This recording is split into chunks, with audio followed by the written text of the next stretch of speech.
उस तक पहुंचने का रास्ता बहुत इंपॉर्टेंट है, ठीक है। और मान लीजिए कि अब मैं अगर एस्ट्रोलॉजिकल पर्सपेक्ट से बात करूँ इस बारे में, तो कुछ लोगों की चार्ट के अंदर लिखा होता है कि आपके दिक्कतें हैं, लेकिन इसका ये मतलब नहीं है कि आपको वो चीज़ नहीं मिल सकती, पता है। और जैसे जैसे आप अपनी एनर्जीज को बैलेंस करेंगे, वैसे वैसे आपके जो 40 के टाइम पीरियड्स हैं वो थोड़ा थोड़ा धीरे धीरे पहले आपका आना चालू करेंगे। Hello everyone, my name is Hamid Khan. I'm an author, speaker, trainer and coach, and today we have Mr. Rajat Jangir, who is an international astrologer. तो सबसे पहले Rajat, welcome on this podcast. Thank you.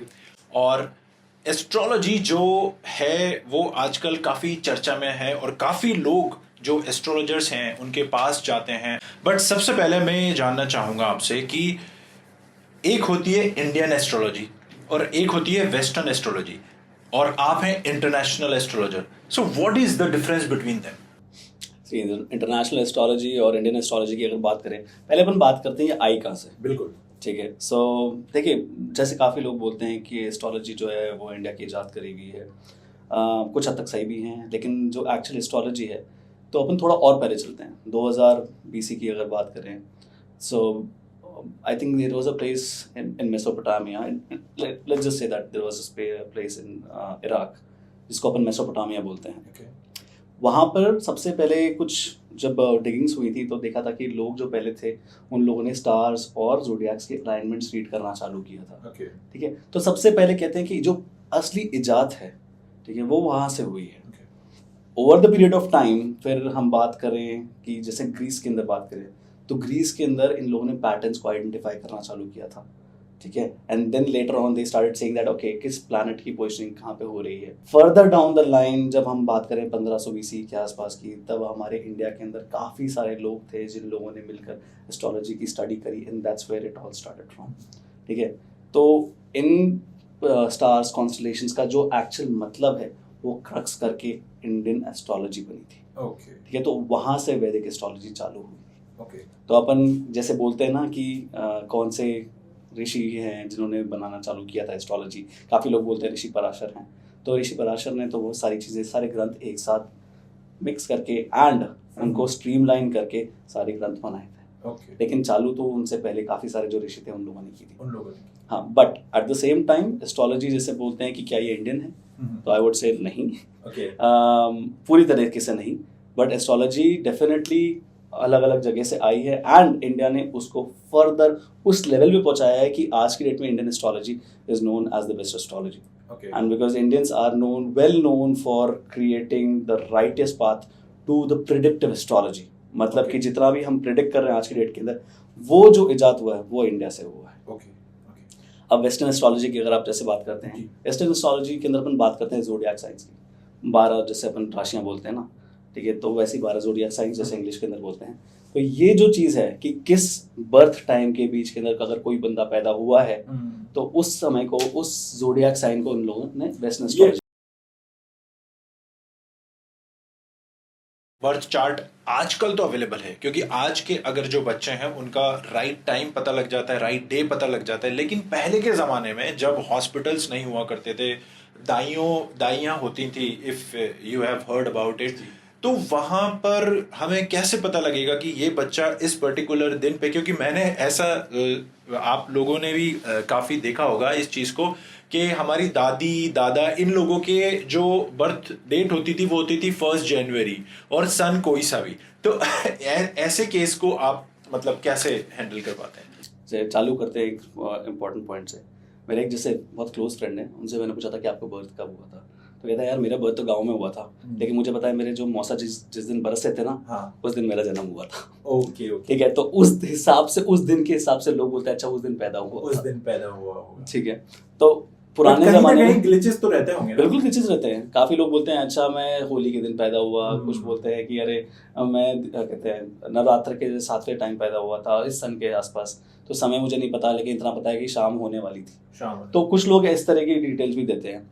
But when it comes to the actual prediction of astrology की हम बात करते हैं ना कि हमें एक्चुअल प्रेडिक्शन कैसे मिलेगा, वो सही समय, सही डेट, सही सन और सही लोकेशन, इन चारों के बेस पे चीजें मिलती तो हैं। मतलब अगर किसी को ये सारी चीजें नहीं पता तो वो एक्सपेक्ट ना करे कि रिजल्ट्स उसके अकॉर्डिंग नहीं आ रहे। देखिए ऐसा नहीं है, ओके। इधर भी एक प्रश्नोत्तरी या प्रश्न कुंडली का एक कंसेप्ट आता है। जब भी आप किसी भी एस्ट्रोलॉजर से बात करेंगे, ठीक है, तो प्रश्न कुंडली बहुत इंपॉर्टेंट फैक्टर प्ले करता है। ओके। जैसे मान लीजिए मेरे दादा दादी, अगर उनका समय मुझे नहीं पता है, लेकिन अगर आज के डेट के अंदर मैं अपने पिताजी से बैठकर उसी समय पे, उसी क्षण पे, अगर मैं बहुत ज्यादा उसी बारे में, अपने दादा दादी के बारे में सोच रहा हूँ, मेरे पिताजी भी सोच रहे हैं और हम बात उन्हीं के बारे में कर रहे हैं, तो उस समय का जो गोचर होता है या जो हौरा अपन बोलते हैं हिंदी के अंदर, तो उस समय जितने प्लैनेट जहाँ जिस पोजीशन में बैठे होते हैं, तो उस टाइम का महत्व बहुत स्ट्रांग हो जाता है। ओके। उस प्रश्न कुंडली के बेस पे फिर उनका प्रेडिक्शन किया जाता है। ओके। ऑब्वियसली हर चीज 100% एक्यूरेट नहीं होगी, बट इतनी क्लोज होती है वो डिसीजन के कि आप बोल सकते हैं कि हाँ, this is a very very similar structure of date of birth, time of birth, जो उस दिन रहा होगा जिस दिन उनका बर्थ हुआ होगा। क्योंकि जब आप उनके बारे में बात कर रहे हैं, उनके किसी प्रॉब्लम की बात कर रहे हैं कि, और जैसे मान लीजिए कि उनको हेल्थ के इश्यूज कोई थे, तो आप उनके बारे में, उनकी हेल्थ की पार्ट को बोलेंगे, तो जो उस समय का टाइम होगा उसमें जो हेल्थ के हाउसेज हैं उसको देखा जाएगा, and that's how we will be able to predict, and it is so accurate in these cases that प्रश्न कुंडली कभी कभार ज्यादा एक्यूरेट हो जाती है जन्म कुंडली से। अच्छा, एक मुझे इंसिडेंट याद आया अभी इसी कॉन्वर्सेशन के ड्यूरिंग, कि मैं चंडीगढ़ में रहता था, तो वहाँ पर एक फैमिली थी, तो उनका ये था कि उनके जो बेटे हैं वो कुछ अचीव नहीं कर पा रहे थे लाइफ में। तो उनकी मदर बोलती थी कि जब तक, पंडित जी ने बोला है कि जब तक ये 40+ नहीं हो जाएगा ना, तब तक इसके साथ बहुत अच्छा नहीं होगा। ये बोलना कि 40 साल की उम्र तक अगर उनका कुछ नहीं होता है, ऑब्वियसली कुछ अच्छा नहीं कर पाएंगे, 40 के बाद ही उनकी लाइफ फ्लरिश करेगी, ये एक आइडियल सिनेरियो के अंदर, तो जैसे बोलते हैं ना कि जब उन्होंने कुछ नहीं कर रखा ऑन द ग्राउंड, वो ठीक है, मान लेते हैं कि एक बार हमने रीड कर लिया, बता दिया कि 40 साल की उम्र तक ज्यादा बढ़िया नहीं, 40 के बाद फ्लरिश करेंगे, ठीक है, एक जनरल स्टेटमेंट है। बट क्या कोई 40 साल की उम्र तक वेट करना चाहेगा? अगर मान लीजिए कि वो उनका लड़का, अगर मान लो 25 साल का हो, I am just assuming it, ठीक है, तो 25 साल का अगर लड़का है, यस यू आर राइट, क्योंकि वो 38-37 के ही थे, ठीक है, तो जिनकी बात कर रहे थे, तो इसका ये मतलब नहीं है कि वो 15 साल या 3-4 साल वेट करें। ठीक है, अगर आप जानते हैं कि मेरे 40 साल के बाद ठीक होगी लाइफ, इसका ये मतलब थोड़ी है कि मैं अगले जो आने वाले साल है उनको मैं वेस्ट कर दूं। ठीक है, इसका ये मतलब है नाउ, अगर मान लीजिए यूपीएससी की प्रिपरेशन करते हैं, आपको पता है कि भाई 5 साल तक आपका नहीं निकल सकता, इसका ये मतलब थोड़ी कि मैं 5 साल प्रिपरेशन निकालूं और सिर्फ 5वें साल की प्रिपरेशन करूं। द पॉइंट बीइंग इज कि आपको चालू अभी से करना पड़ता है, अपनी एनर्जीज को बैलेंस करना पड़ता है, और जैसे जैसे आप अपनी एनर्जीज को बैलेंस करेंगे, वैसे वैसे आपके जो 40 के टाइम पीरियड्स हैं वो थोड़ा थोड़ा धीरे धीरे पहले आपका आना चालू करेंगे, because your energies are getting balance, आप यूनिवर्स के साथ में इंटरेक्ट कर रहे हैं, नेगेटिविटीज दूर डिसिपेट कर रहे हैं, जैसे आप एनर्जी चैनलाइज करेंगे आप अच्छे डायरेक्शन में जाना चालू करेंगे।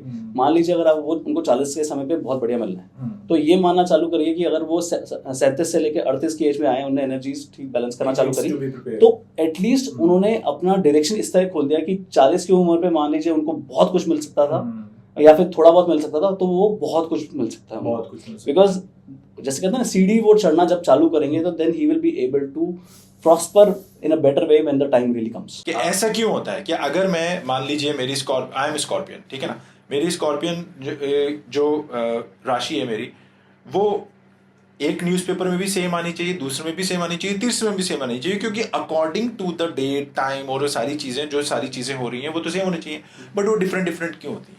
जी, पहली चीज़ तो जितने लोग न्यूज़पेपर के अंदर आर्टिकल्स पढ़ना पसंद करते हैं, देखिए वो एक एंटरटेनमेंट कॉलम है, ओके, ठीक है, उसको आप एंटरटेनमेंट का माध्यम ही मानिए, ओके, मतलब they are not, it is not true. देखिए दुनिया में कितने लोग हैं, कितने लोग हैं? 7 to 8 बिलियन, 8 बिलियन पीपल, ठीक है, कितने जोडियाक्स हैं? 12 divide 8 billion bye 12 जोडियाक्स, 667 million people, मतलब 667 मिलियन पीपल की जो आप क्रक्स बना रहे हैं, वो उस पर्टिकुलर राशि के समय आप सबको जनरलाइज करके बता रहे हैं कि ये जो 667 मिलियन लोग हैं उनका ये राशिफल है। क्या आपको लगता है इतना एक्यूरेट होगा? हाँ, नहीं हो सकता, सही भी हो सकता है, प्रोबेबिलिटी तो बहुत कम होगी। अगर कुछ लोगों के 3 out of 10 या 4 out of 10 टाइम्स हिट कर गया तो उनको लगता है ये तो बहुत सही है। बहुत सही है। It is a very generic statement that has been put, लेकिन इसका ये मतलब नहीं है कि वो बिल्कुल ही खारिज कर दिया जाए। ओके एक जेनरिक स्टेटमेंट होता है, ओके ठीक है, और उस जेनरिक स्टेटमेंट की पॉसिबिलिटी होना रिलेटिवली कम होती है, ठीक है। कभी ये नहीं बोला जाएगा कि आपके ऊपर इतनी बड़ी विपदा आ जाएगी, अब ये बोला जाएगा कि ठीक है आप थोड़ी बहुत दिक्कत कर सकती है, ठीक है। तो they just generalise it in a way where you can relate to it, and थोड़ा बहुत भी रिलेशन अगर मिल जाता है लोगों को तो वो 100% रिलेशन बनाना चालू कर। अच्छा, इसमें एक चीज़ और ऐड करना चाहूँगा कि जैसे I am a mindset coach, तो मैं मैक्सिमम बिलीव करता हूँ कि हम जैसा माइंडसेट बनाते हैं हमारे साथ हमारी लाइफ भी वैसी की वैसी होती जाती है। तो यहाँ पर रजत मैं ये पूछना चाहूँगा कि अगर मैंने वो कॉलम पढ़ा, सपोज आई एम स्कॉर्पियन, मैंने स्कॉर्पियन वाली जो ज़ोडिएक है, राशि है, वो मैंने पढ़ी, अब उसमें कुछ ऐसा आ गया जो गलत है, जो नेगेटिव है, जो मुझे आने वाले वीक या आने वाले एक मंथ के लिए थोड़ा संभल के रखना है। तो अगर मैं बहुत मानता हूँ उन चीज़ों को, तो मैं उसी चीज़ के बारे में सोचता रहूँगा। तो कहीं ना कहीं हम यूँ नहीं बोल सकते कि अगर हम नॉर्मली ही अपने माइंडसेट को स्ट्रॉन्ग कर लें तो ये इन सब चीज़ों की हमें ज़रूरत ना पड़े। पहली चीज़ तो माइंडसेट को स्ट्रॉन्ग रखना, जैसे कहते हैं ना ऋषि मुनि की बात अगर करें, जो लोग बहुत घोर तपस्या करते हैं सालों साल तक, उस लेवल के माइंडसेट पे पहुंचना बहुत मुश्किल है आज के in today scenario where there is lot of destruction। Absolutely. आज के डेट के अंदर अगर आपके पास 100 काम है, आपको जॉब भी करनी है, घर आके फैमिली भी संभालनी है, अगर आपको लगता है कि अपने माइंडसेट को उस लेवल पे पहुंचा देंगे जिस लेवल पे आज के डेट में नागा बाबा होते हैं, जैसे ऋषि मुनि होते हैं, it's very difficult. It you can not attain that mindset until you are really अब कहते हैं सालों की तपस्या होती है, ठीक है। आज के डेट में जो ये बाबा, ठीक है, जो लोग जो सच में संत होते हैं, जो पूरी तरीके से अपने आप को कहते हैं ना हर चीज त्याग देते हैं, संन्यास लेके चले जाते हैं, कितने सालों की मेहनत के बाद उस माइंडसेट पे आगे पहुंचते हैं कि हाँ अब मुझे ना मुझे पैसा चाहिए, ना मुझे फैमिली चाहिए, ना मुझे लेफ्ट चाहिए, ना राइट चाहिए, ना मुझे खुशहाली चाहिए, मैं जैसा हूँ मैं बस खुश हूँ, मैं इसी स्थिति के अंदर, इसी मोमेंट के अंदर खुश हूँ। वो माइंडसेट आना बहुत मुश्किल है। मतलब जिन लोगों ने ये स्टेटस लगा रखा है कि मेरी लाइफ सुख और दुख से परे है, वो एक्चुअल झूठ है क्योंकि सुख और दुख ये ऐसी चीजें हैं, एक ट्रैप है। मैंने अभी थोड़े दिन पहले इस पे रील भी डाली थी कि ये ट्रैप है, हम इससे निकल नहीं सकते। तो वही माइंडसेट, इस माइंडसेट पे आने के लिए बहुत घोर तपस्या की जरूरत है। बिल्कुल, और क्योंकि हम नहीं कर पाते ये तपस्या, इस वजह से लोग एस्ट्रोलॉजी की तरफ जाते हैं, because that's way they try to find out कि किस पाथ पे हम उस जगह को अचीव कर सकते हैं। फॉर एग्जाम्पल कि अगर मेरे को चाहिए कि मैं हमेशा खुश रहूँ, ठीक है, मेरे को कोई दिक्कत नहीं है, तो ये बोलना सही नहीं होगा कि इंसान हमेशा खुश रहता है। कोई ना कोई चीजें उनको हमेशा सताती रहेंगी। हमेशा कोई खुश रह भी कैसे सकता है? आपको उस खुशी का एहसास ही नहीं होगा जब तक आपकी लाइफ में कोई दुख नहीं आएगा। तो वो दुख होना भी जरूरी है, अहमियत, हाँ, उसकी इम्पोर्टेंस जो है वो दुख के साथ ही आएगी। जब तक आपको पता है कि मैंने इतनी तपस्या करी है, इतना मेहनत करी है, तब जाके आपको वो खुशी मिली है, उस तक पहुंचने का रास्ता बहुत इंपॉर्टेंट है, ठीक है। और मान लीजिए कि अब मैं अगर एस्ट्रोलॉजिकल पर्सपेक्टिव से बात करूँ इस बारे में, तो कुछ लोगों की चार्ट के अंदर लिखा होता है कि आपकी दिक्कतें हैं, लेकिन इसका ये मतलब नहीं है कि आपको वो चीज़ नहीं मिल सकती। डेफिनेटली आपको मेहनत करनी पड़ेगी, you have to walk through that particular path, but there are ways where you can achieve it in a proper way. You just have to channelize the energy. आपकी जो एनर्जी है आप उस डायरेक्शन में डालिए कि आपका रास्ता खुलना चालू हो। मतलब आपके कहने का मतलब ये है, हमारी ऑडियंस के लिए इसको इजी कर दूंगा कि रजत ये बताना चाह रहे हैं कि अगर आपकी जो भी कुंडली है, जो भी आपका बर्थ चार्ट है, उसके अकॉर्डिंग अगर कुछ ऐसी चीज पता लगती है कि आपकी लाइफ में प्रॉब्लम्स काफी हैं, तो उन प्रॉब्लम्स को कम किया जा सकता है थ्रू सम डायरेक्शन, जिसको चैनलाइज कर सकते हैं और बता सकते हैं कि आप सपोज कोई आर्टिस्ट टाइप का बंदा है और उसके पेरेंट्स उसको इंजीनियरिंग में पुश करना चाहते हैं, तो उसकी लाइफ में प्रॉब्लम्स आएंगी। लेकिन अगर थ्रू एस्ट्रोलॉजी हमें ये पता लग जाए कि हमें इंजीनियरिंग में नहीं जाना है और ये एक आर्टिस्ट बंदा है, इसको एक आर्ट वाली फील्ड में पुश करेंगे, तो हो सकता है उसकी जो प्रॉब्लम्स आने वाली टाइम में आने वाली हो प्रॉब्लम्स, वो कम हो जाए। और कभी कभार देखिए कहते हैं ना कुंडली के अंदर कि एक इंसान सिर्फ इंजीनियर बन सकता है, हाँ, ऐसी बात नहीं।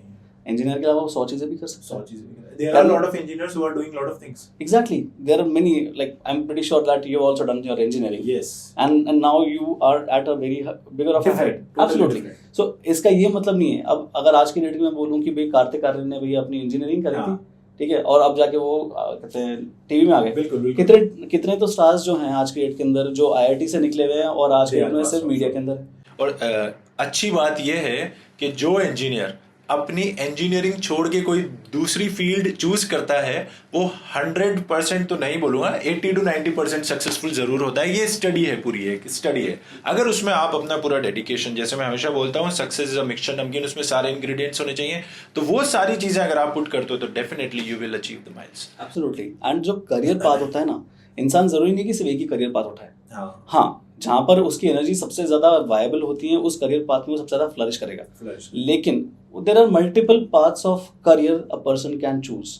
ठीक है, जैसे अगर किसी ने इंजीनियरिंग कर ली, उसने एमबीए भी कर लिया, वो टेक्निकली स्ट्रांग था, अब भैया वो बिजनेस के अंदर भी स्ट्रांग है, अब उसने अपनी खुद की कंपनी भी खोली, अब उसने बाइक प्रोडक्ट से कंपनी खोली, अब उसने प्रोडक्ट्स सेल करना चालू कर दिया। There are an number of places where the person can put his focus from a career perspective. सिर्फ करियर एक ही चीज का नहीं होता, आप एक ही चार्ट के अंदर मल्टीपल करियर्स भी उठा सकते हैं। बिल्कुल, और वही आपकी एनर्जीज के ऊपर डिपेंड करता है कि आप अपनी एनर्जी को किस तरह चैनलाइज कर रहे हैं।